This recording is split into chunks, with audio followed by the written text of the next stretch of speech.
Hello guys, আপনারা দেখতে পাচ্ছেন 26শে মার্চ উপলক্ষে পুলিশ সদস্য এবং বিভিন্ন স্কুলের ছাত্রছাত্রীরা 26শে মার্চের যে আমাদের বাংলাদেশে মহান স্বাধীনতা দিবস, সেই উপলক্ষে তারা বিভিন্ন যে র্যালি যে প্রোগ্রামগুলো করবে তার প্রস্তুতি ম্যাচ এখানে তারা একটা রিহার্সাল দিচ্ছে, যেটাকে বাংলায় বলা হয় মহড়া। তাই আমরা সবসময় জানি একটা ভালো কাজ করতে গেলে অবশ্যই আপনাকে প্র্যাকটিস করতে হবে।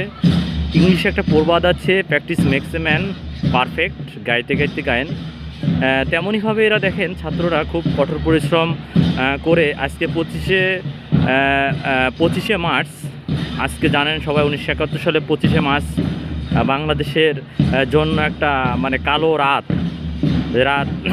এই রাত্রে বাঙালির অনেক মা বোনের ইজ্জত নেওয়া হয়েছে এবং অনেক বাড়িঘর আগুনে পুড়িয়ে জ্বালিয়ে দেওয়া হয়েছে, যেটা আমাদের পশ্চিম পাকিস্তানিরা আমাদের উপর হামলা করেছিল। তারই উপলক্ষে আমরা এখানে আছি যে 26শে মাসের যে অগ্রিম যে প্রোগ্রামটা, সেটা একটা মহড়া চালাচ্ছে। এটা আমাদের জাতির জন্য একটা বিশেষ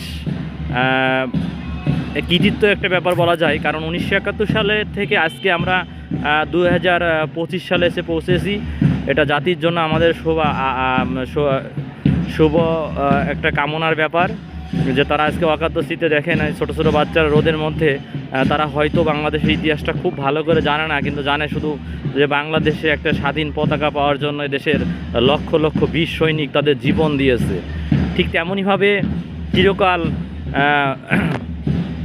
রয়ে যাবে এই বাংলাদেশের স্বাধীনতা এবং বাংলাদেশ একটা স্বাধীন দেশ। আপনারা জানেন যে প্রমথ চৌধুরীর ভাষায় যেখানে ফ্রি থিঙ্কিং নাই সেখানে একটা কালচার নাই। তার মানে হচ্ছে যে দেশ স্বাধীন না সে দেশ অন্যের উপর নির্ভরশীল করে থাকতে হয়। তো ঠিক তেমনইভাবে কিছু কিছু এই ছোটো ছোটো বাচ্চারা যে আমাদের মহান মুক্তিযুদ্ধে স্বাধীনতা লাভ করেছিল, সেই সব মুক্তিযোদ্ধা এবং দেশের সকল মা বোনদের যারা ইজ্জত লুণ্ঠন হয়েছিল এবং অনেকে তারা নির্যাতনের শিকার হয়ে মৃত্যুবরণ পর্যন্ত করেছিল, তাদের আত্মার শান্তি কামনার জন্য আমাদের এই স্বাধীনতা ঘোষণা করেছিল। আর একটা ব্যাপার হচ্ছে, সবচেয়ে বড় ব্যাপারটা হচ্ছে যে দেখেন যে স্বাধীনতা আগে ঘোষণা করা হয়েছিল, পরে আমরা বিজয় লাভ করেছি। এটা এরকম বিশ্বে এরকম ঘটনা খুবই কম ঘটেছে।